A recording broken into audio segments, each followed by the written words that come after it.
What is going on, my broskiis? My name is Toadskii, back again, here to bring you guys yet another One Piece Treasure Cruise video. And in today's video, we're going to go ahead and talk about the brand new Pirate Rumble Railroad character that just got released, which is Corazon. Now, unfortunately, I was unlucky enough not to pull this character. However, my wonderful girlfriend Karissa was able to pull this character, and she's gone ahead and recorded a few clips that we're going to go ahead and have a look at today. And I made sure not to actually look at what happened in these clips because I want to get the first reaction, just to see how Corazon can work in a essentially optimal quick team in today's day and age. So that's what we're going to be doing in today's video. Have a look at seeing some of the recordings that she was able to do for us, which is awesome, and we'll go ahead and see how successful Corazon is on a quick team. But before we do that, let's actually talk about what Corazon actually does. So Corazon in Pirate Rumble is a quick, cerebral, free spirit character with the Rumble ability that gives your quick allies level 6 attack and level 6 HP up, and also will provide a level 6 attack down to any strength enemy. Just across the board, a very great ability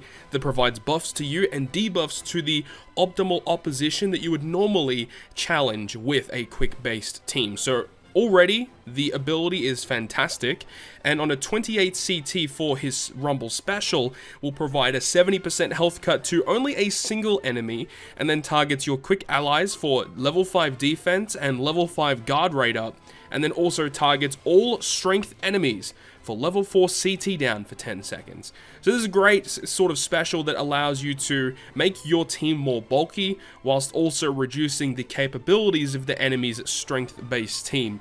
So I think that this sort of kit is actually a really nice addition to the quick team. Is he optimal for the quick team? Well, hopefully we'll get an answer in today's video. So let's go ahead now and jump over to the clips that Karissa has provided with us, and hopefully we can see what he can do.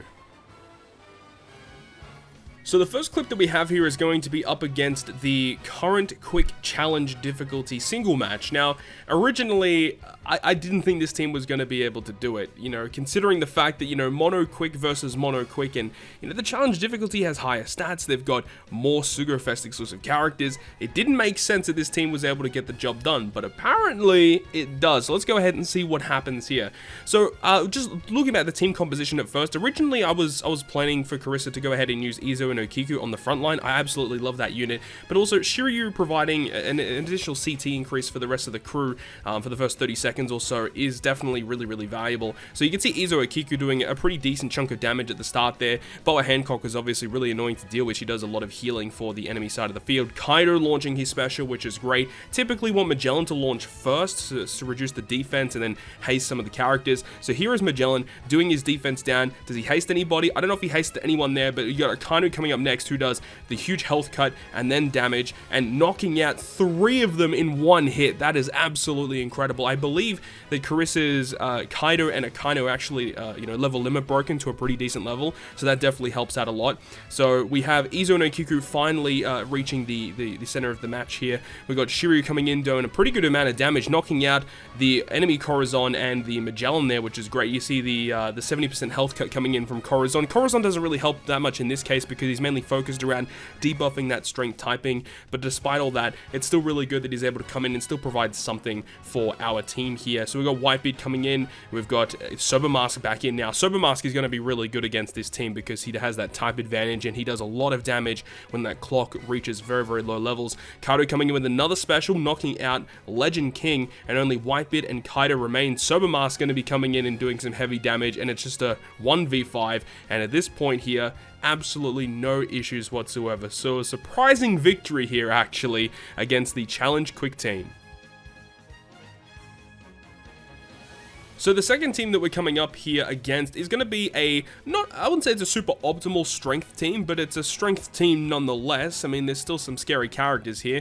Luffy crew is obviously very annoying to deal with. He does provide some pretty decent buffs to strength, and if they happen to be free spirit, they'll also get some CT increase. But you've also got characters like Vivi, who is free spirit, Toki, who is free spirit, versus Ace, who is free spirit, but then also Legend Jack, a really good defensive bulky option for those strength teams, and he has a really low CT, and if he does launch very quickly, he can provide pretty substantial health cuts to your team, which makes the other characters on the enemy side of the field hit even harder. So you see Akainu launching first, which is a huge asset because he does all that health cut, which means that the rest of the characters have a higher chance of just knocking out the enemy. So we're already going to get KO versus Toadskii, which is pretty substantial at this point in the match, and then Ace is going to be their first special activation, but we tanked that relatively well here.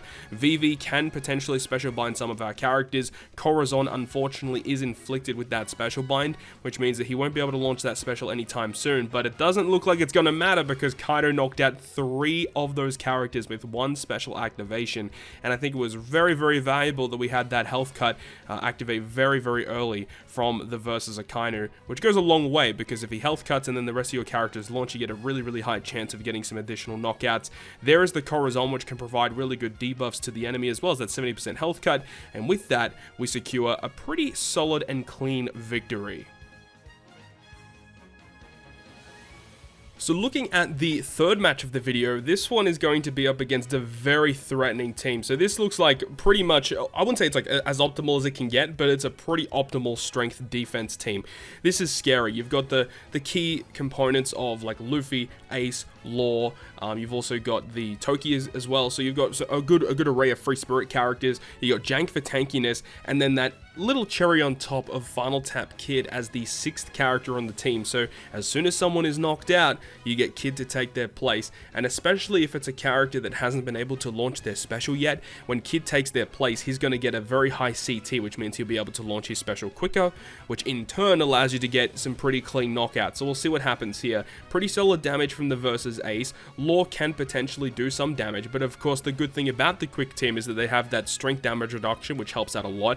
Health cuts coming in here as well, and then our Corazon will be launching soon, but Toki's already going to provide some healing and some CT increase once again to get their specials rolling. So Corazon's going to do a huge health cut against that Luffy, which is actually pretty nice to get it hit on that Luffy, and Akainu can also have a lot of good stuff going too. So we're doing a lot of damage, but unfortunately it's just not hitting the knockouts, and I think honestly the reason for it is because the opponent, I believe, may have been level limit broken, which can definitely give you additional stats which help you tank some of these hits, and it's really going to separate players of people that do have level limit break and those that do not have it, because it's going to be a huge difference moving forward, because the additional stat increases that you get from level limit break, it makes a big difference. So you can see with all of these special activations, it's still not knocking out any of these characters. What is happening?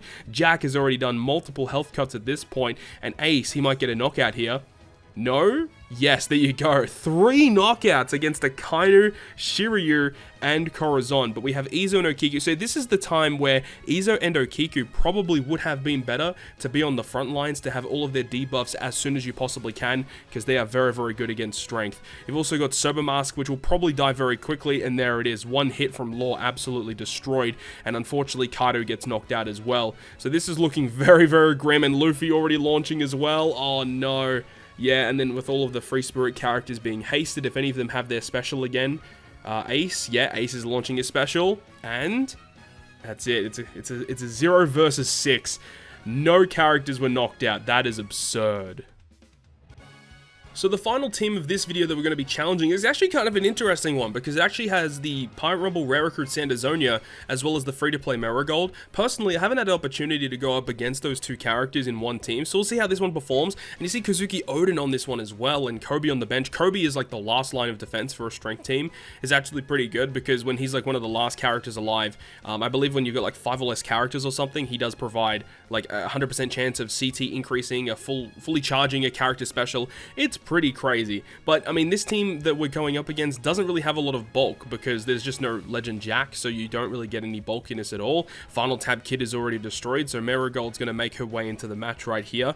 I believe some of these specials are really close to activating, but not quite yet. And Magellan is going to launch. Will he give anyone some haste?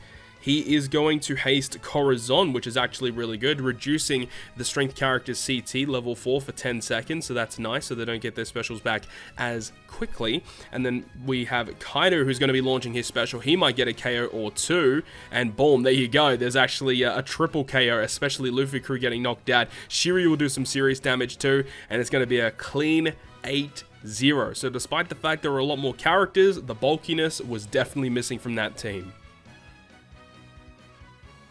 And that is that. So thank you very much to Karissa once again for providing those clips of the brand new Corazon in PvP on a quick team. And honestly, do I think he is going to be optimal for a quick team? It's a little bit difficult still to say. I do think if you use Corazon, I feel like you definitely have to use Magellan next to him comparatively to V2 Brook, because I have been using V2 Brook, and while he is great, he doesn't do damage with his special. So I feel like if you're using Corazon and Brook together, that's already two characters that don't already do damage to the enemy. So I feel like if you use the Corazon, you use Magellan, but if you're using someone else comparatively to Corazon, then you would put Legend Brook back in the case and take out Magellan. So I think in that kind of sense, it can definitely work. But with all of that being said, guys, that is going to wrap up this video today. Thank you very much for watching, and if you guys did enjoy it, make sure you go ahead and leave a like, and if you want to stay up to date with all the content that I post, including more One Piece Treasure Cruise content, make sure to hit the subscribe button down below. But other than that, guys, I'll see you guys within the next video.